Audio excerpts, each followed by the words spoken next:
لله نحمده ونستعينه ونستغفره ونؤمن به ونتوكل عليه ونعوذ بالله من شرور أنفسنا ومن سيئات أعمالنا من يهده الله فلا مضل له ومن يضلله فلا هادي له وأشهد أن لا إله إلا الله وحده لا شريك له وأشهد أن سيدنا وسندنا ونبينا ومولانا محمدا عبده ورسوله صلى الله تعالى عليه وعلى آله وأصحابه وبارك وسلم تسليما كثيرا. أما بعد فأعوذ بالله من الشيطان الرجيم. بسم الله الرحمن الرحيم. إن عدة الشهور عند الله 12 شهرا يوم خلق السماوات والأرض منها 4 حرم ذلك الدين القيم فلا تظلموا فيهن أنفسهم. آمنت بالله صدق الله مولانا العظيم وصدق رسوله النبي الكريم ونحن على ذلك من الشاهدين والشاكرين والحمد لله رب العالمين. بزرگان محترم اور برادران عزیز، چونکہ محرم کا مہینہ چل رہا ہے اور چند دن کے بعد عاشورہ کا دن آنے والا ہے، اس لیے میں نے جو قرآن کریم کی مختلف سورتوں کی تفسیر کا سلسلہ شروع کیا تھا اس کو اس جمعہ کے لیے موقوف کر کے کچھ باتیں محرم کے بارے میں عرض کرنی ہے.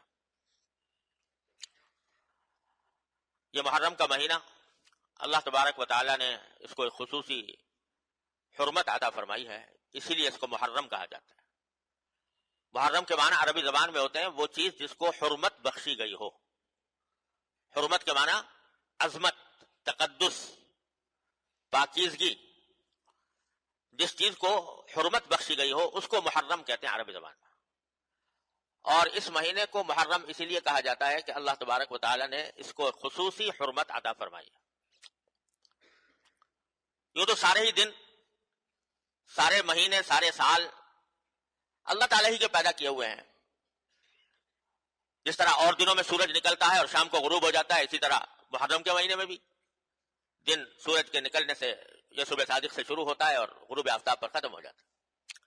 لیکن اللہ تبارک و تعالیٰ نے کسی خاص دن کو یا کسی خاص مہینے کو اپنی طرف سے ایک خصوصی تعلق عطا فرما دیا یہ میرا ہے، یعنی یہ میری عبادت اور میری حکم کی اطاعت کے لیے اس کو خصوصی حیثیت حاصل ہے. تو اس میں ایک تقدس پیدا ہو جاتا ہے. رمضان کا مہینہ ہے، اللہ تعالیٰ نے کہہ دیا میرا ہے، تقدس پیدا ہو گیا. اس کی مثال میں یہ دیا کرتا ہوں، جیسے بیت اللہ شریف ہے، وہ بھی پتھر کا بنا ہوا ہے اور عام عمارتیں بھی پتھر کی بنی ہوئی ہیں.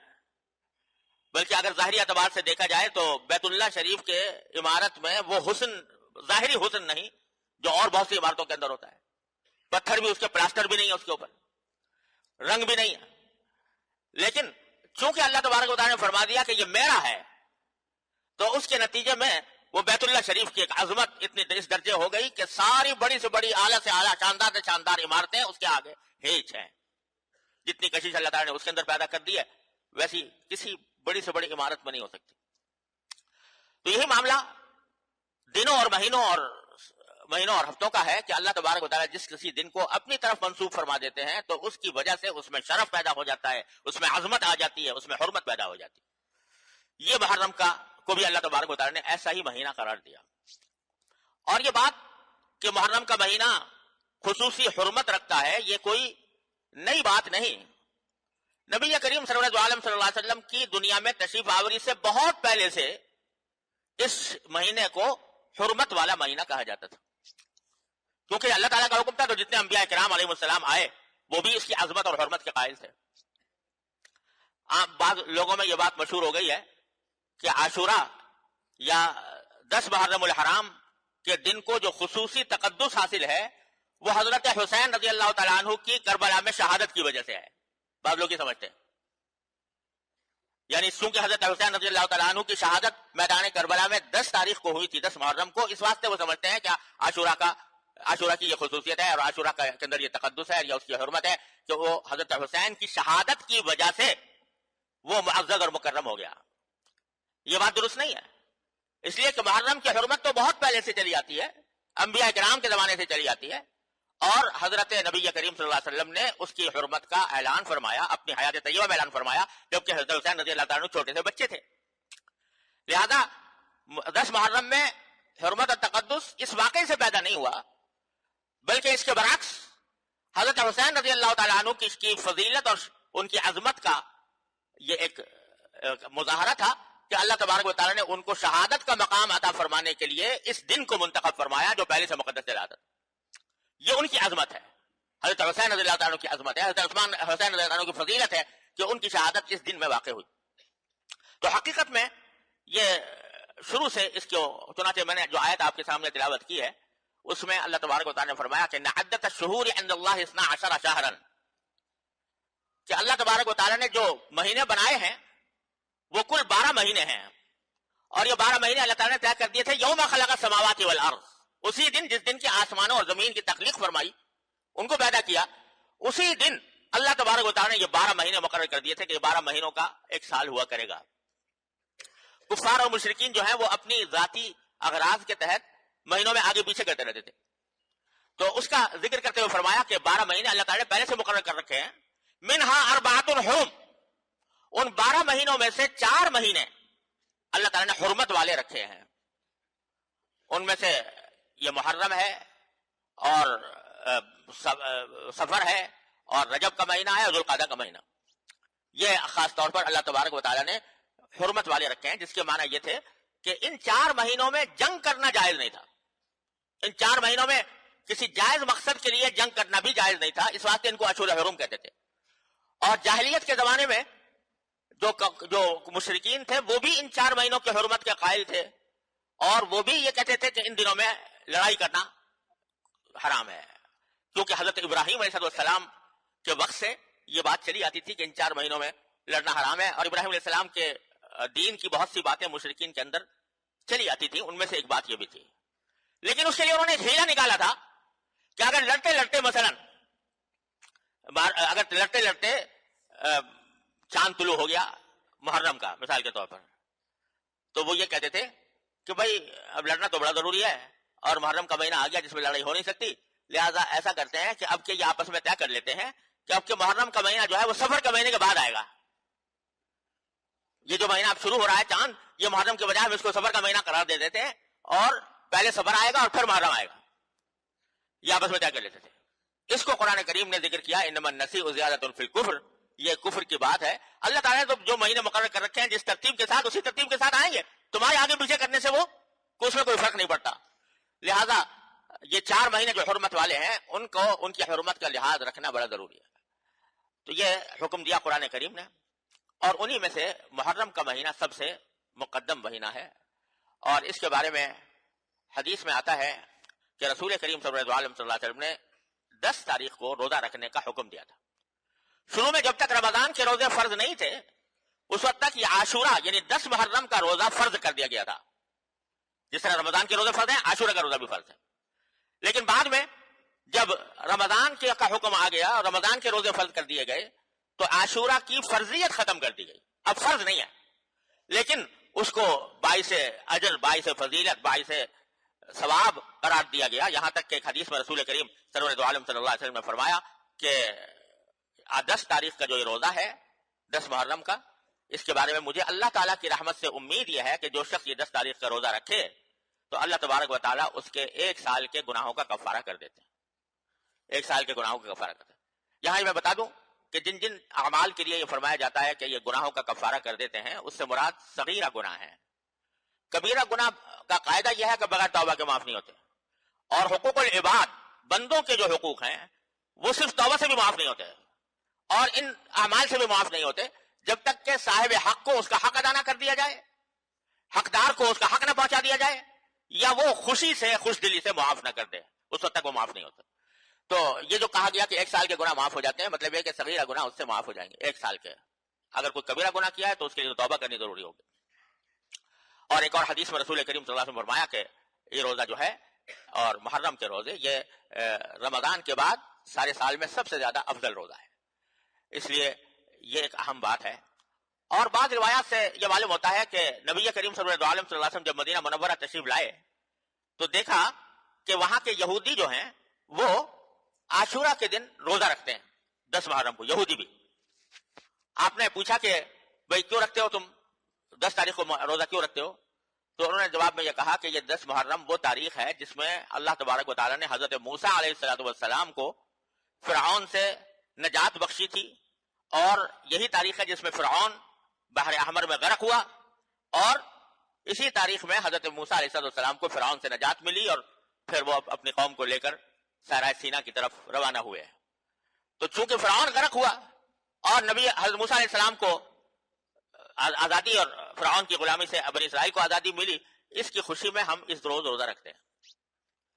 تو نبی کریم صلی اللہ علیہ وسلم نے فرمایا کہ بھائی موسیٰ علیہ السلام کو جو فرعون سے نجات ملی یہ تو ہمارے نزدیک بھی بہت بڑا اہم واقعہ تھا، لہذا ہم بھی روزہ رکھیں گے. صحابہ کرام کو آپ نے روزے کا حکم دیا، اور پھر بعد میں اللہ تبارک و تعالیٰ نے اس کو فرض کر دیا ان دنوں میں. تو اس سے معلوم ہوتا ہے کہ عاشورہ میں یہ بھی واقعہ عاشورہ سے وابستہ ہے کہ موسیٰ علیہ السلام کو اللہ تعالیٰ نے فرعون سے نجات عطا فرمائی تھی. بعض اور باتیں بھی مشہور ہیں لوگوں میں کہ یہ وہی دن ہے جس میں حضرت ابراہیم علیہ السلام کو آگ میں ڈالا گیا تھا اور آپ اس میں سے صحیح سالم نکل آئے تھے. یہ وہی دن ہے جس میں حضرت آدم علیہ السلام کو زمین پر اتارا گیا. یہ وہی دن ہے جس میں نوح علیہ السلام کی کشتی جو ہے وہ طوفان سے نجات پا کر کسی پہاڑ پر آ کر ٹک گئی. یہ باتیں لوگوں میں مشہور ہیں، مگر اس کی کوئی مستند بنیاد نہیں ہے، کوئی مستند روایت نہیں ہے کہ جس سے یہ باتیں معلوم ہوتی ہوں. ایسے لوگوں میں مشہور ہو گئی ہیں. لیکن یہ بات صحیح ہے کہ حضرت موسیٰ علیہ السلام کو اس تاریخ میں اللہ تبارک و تعالیٰ نے فرعون سے نجات دی تھی.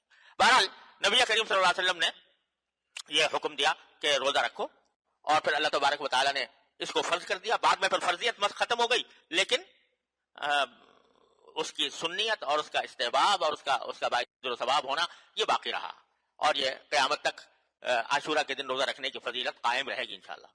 البتہ اس میں نبی کریم صلی اللہ علیہ وسلم نے ایک تصرف فرمایا، وہ یہ فرمایا کہ بھئی عاشورہ کا روزہ تو بے شک رکھو، لیکن چونکہ یہودی لوگ بھی عاشورہ کے دن روزہ رکھتے ہیں، لہذا کہیں ایسا نہ ہو کہ تمہاری ان کے ساتھ مشابہت پیدا ہو جائے، یعنی تم بھی یہودیوں کے مقلد بن جاؤ، یہودیوں کے مشابہ بن جاؤ.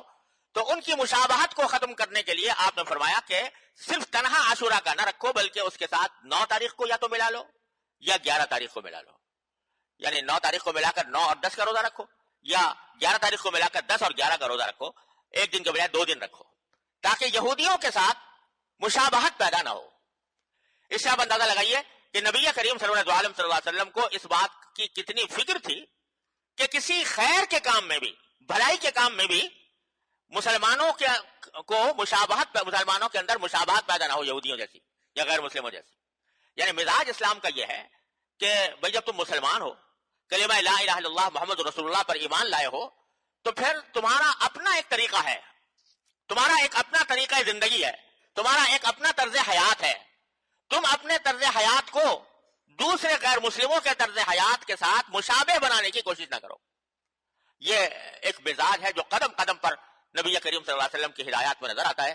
اس میں یہ بات بھی ہے تاکہ مسلمان ہونے کی حیثیت سے پہچانا جائے کہ ہاں یہ مسلمان ہے، اور ایسا نہ ہو کہ پتہ ہی نہ چلے جیسے اور غیر مسلم ہیں اور یہودی ہیں اور نصرانی ہیں، ایسے ہی مسلمان بھی ہے. کوئی فرق اس کے انداز میں، اس کے ادا میں، اس کے اخلاق میں، اس کے معاملات میں، اس کے لباس پوشاک میں کوئی فرق نظر نہ آئے، یہ اسلام کو پسند نہیں.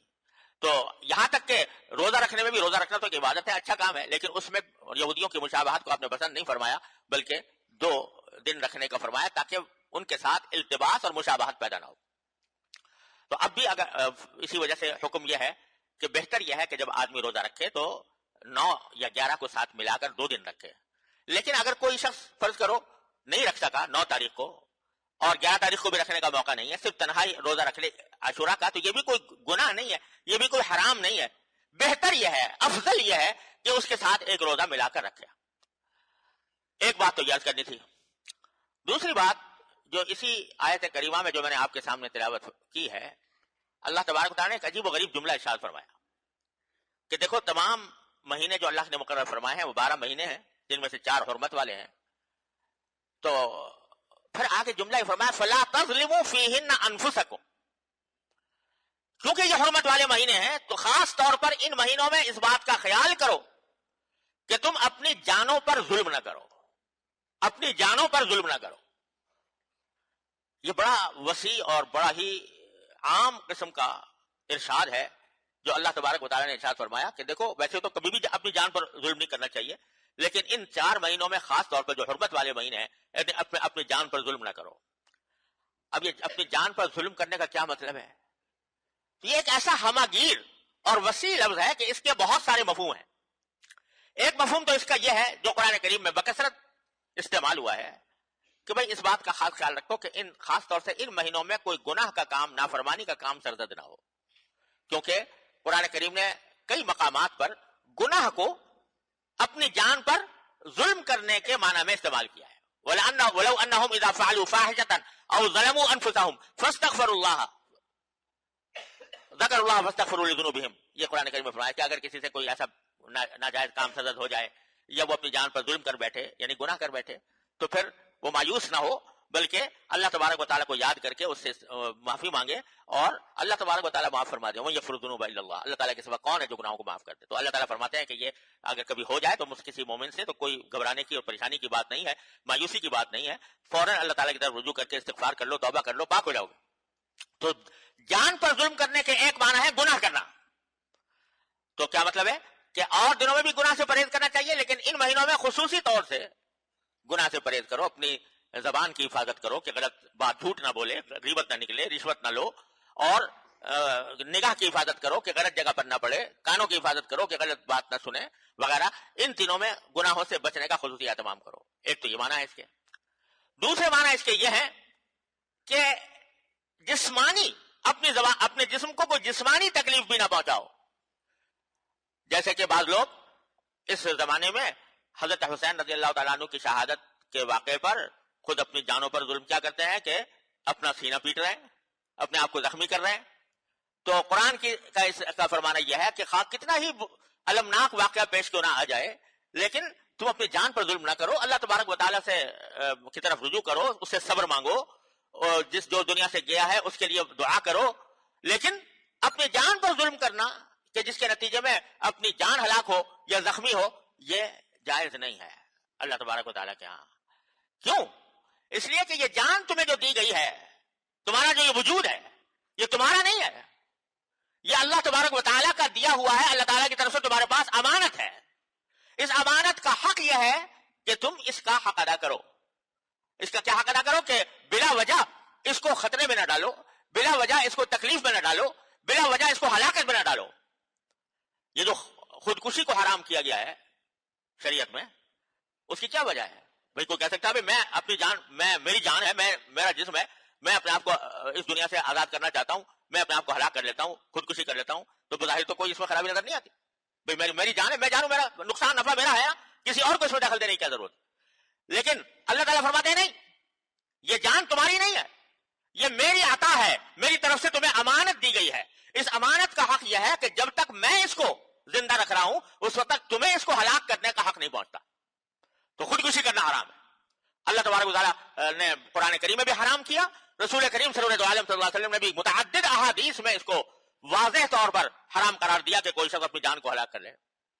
تو اصل بات یہ ہے کہ ہم بسا اوقات غلطی یہ کرتے ہیں کہ اپنی جان کو اپنا سمجھنا شروع کر دیتے ہیں. یہ ہمارا ہے، ہماری جان ہے، لہذا ہم اس کے ساتھ جو چاہے کریں، اس کو جس طرح چاہیں استعمال کریں، جس طرح چاہیں ہلاک کریں، جس طرح چاہیں اس کو مشقت میں ڈالیں، جس طرح چاہیں اس کو پریشانی میں ڈالیں. یہ اللہ تبارک و تعالیٰ کے حکم کی خلاف ورزی ہے، نبی کریم صلی اللہ علیہ وسلم کے احکام کی خلاف ورزی ہے. ایک حدیث میں آتا ہے کہ نبی کریم صلی اللہ علیہ وسلم کو اطلاع ملی کہ حضرت عبداللہ ابن عمر ابن عاص رضی اللہ تعالیٰ عنہ بڑے مشہور صحابی ہیں، ان کے بارے میں اطلاع ملی کہ وہ مسلسل روزے رکھتے ہیں، ہر روز روزہ رکھتے ہیں، اور رات کو جب گھر میں آتے ہیں تو بس کھڑے ہو جاتے ہیں تہجد پڑھنے کے لیے اور ساری رات نماز میں گزار دیتے ہیں. تو رات کو سوتے نہیں اور دن میں کھاتے نہیں.